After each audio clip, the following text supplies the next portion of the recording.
Manoj sir, एक बुनियादी बात सर, पिछले लगभग एक महीने से जो भारतीय शेयर बाजार है वो गिर रहा है।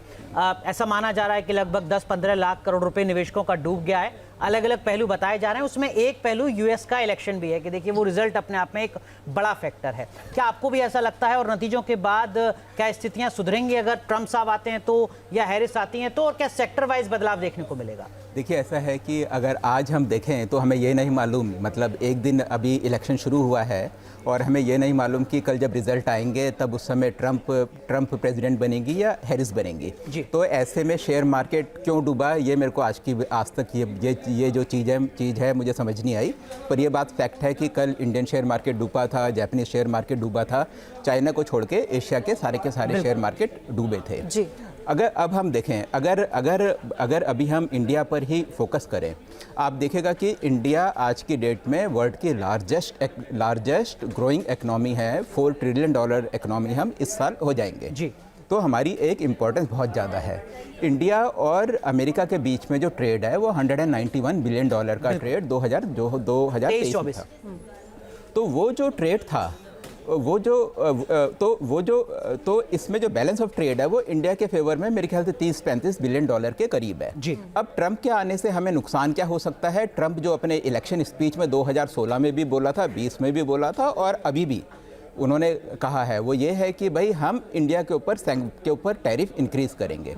लेकिन अब देखें कि हम क्या चीज़ उनको एक्सपोर्ट करते हैं इंडिया से। हम उन्हें एक्सपोर्ट करते हैं stones, precious stones, James and jewellery, pharma और सर्विसेज में सॉफ्टवेयर, पेट्रोलियम भी हम उन्हें करते हैं। तो आप भाई जेम्स एंड ज्वेलरी, स्टोन, इसमें टैरिफ लगा के करेंगे क्या? भाई जब वो कहते हैं कि भाई वो मोटरसाइकिल है उस पर 200% टैरिफ था, हमने उसको कम कर दिया 150% टू 100%। पर अगर इंजीनियरिंग, इलेक्ट्रॉनिक अगर इंडिया एक्सपोर्ट कर रहा होता तब तो आप वो उस टैरिफ का इम्पैक्ट पड़ता। तो इसलिए ट्रंप के आने का मेरे को लगता है कि नहीं कि H1B वीज़ा को छोड़कर कोई लंबा चौड़ा इम्पैक्ट पड़ने वाला है। और आज की डेट में इंडियन सॉफ्टवेयर पूरे के पूरे संसार की मजबूरी है, क्योंकि सारे का सारा सॉफ्टवेयर पूरे वर्ल्ड में जो बेस है उसका इंडिया में ही है। सबसे ज़्यादा सॉफ्टवेयर इंजीनियर इंडिया में ही है। और चाहे वर्ल्ड की कंपनी कोई भी कहीं भी हो, चाहे वो माइक्रोसॉफ्ट हो, चाहे वो कहीं भी कंपनी हो, उसका एक सॉफ्टवेयर सेंटर इंडिया में, बेंगलोर में, गुड़गांव में, नोएडा में ज़रूर होगा जी। तो ये तो मेरे को लगता नहीं कि इंडिया और इसमें बहुत ज़्यादा फ़र्क पड़ना है। अगर हम चाइना की बात करें तो चाइना में ट्रंप ने 2016 में टैरिफ इम्पोज किए थे 60% तक जी। उसके बाद जब बाइडेन गवर्नमेंट आई, बाइडेन गवर्नमेंट ने वो सारे के सारे टैरिफ तो कंटिन्यू रखे। उनका पर्पस बेसिकली ये था कि जो बैलेंस ऑफ ट्रेड जो चाइना और अमेरिका के बीच में है वो हम कम कर सकें। ठीक है, तो बाइडेन ने तो जब बाइडेन की सरकार आई 2020 में, तो वो सारे के सारे जो टैरिफ थे वो वैसे के वैसे रहे। और वो लोग और ज़्यादा पॉलिसी लेकर आ गए। एक सबसे बड़ी पॉलिसी वो लेकर आए थे, चिप्स एंड साइंस एक्ट। अब वो था क्या, देखिए, जैसा कि आज की डेट में जो डिफेंस सिस्टम है अमेरिका में जो भी बनता है 40% चिप्स उसकी चाइना से आती हैं जी। तो उन्होंने कहा कि अगर आप अमेरिका में ही चिप्स बनाएंगे, अपने कंपनीज को कहा, तो हम उसमें सब्सिडी देंगे। और सब्सिडी का भी लेवल आप देखिए, माइक्रॉन ने प्रोजेक्ट अपना वहाँ डाला अंडर दिस पॉलिसी, $40 बिलियन का $40 बिलियन का प्रोजेक्ट डाला कि हम सेमीकंडक्टर अमेरिका में बनाएंगे। और सब्सिडी उसको कितनी मिल रही है?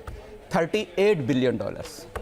तो जो हमारी PLI स्कीम्स हैं इंडिया की, अब इंडिया में मैन्युफैक्चरिंग की ग्रोथ क्यों हुई है?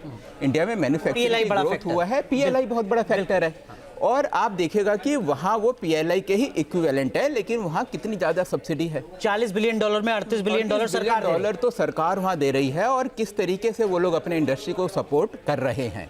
तो मेरे को लगता है तो, और ये जो पॉलिसी है, मतलब जो ट्रंप ने शुरू करी पॉलिसी, वो पॉलिसी ये लोग आगे और लेकर गए। तो दीपक वोरा जी जैसे कह रहे थे कि वहाँ एक डीप स्टेट है, तो चाहे सरकारें चेंज होती है लेकिन कोर पॉलिसी उनकी वही रहती है। न्यूज नेशन अब व्हाट्सएप पर खबरों की ताजा अपडेट के लिए न्यूज नेशन के इस QR कोड को स्कैन करें।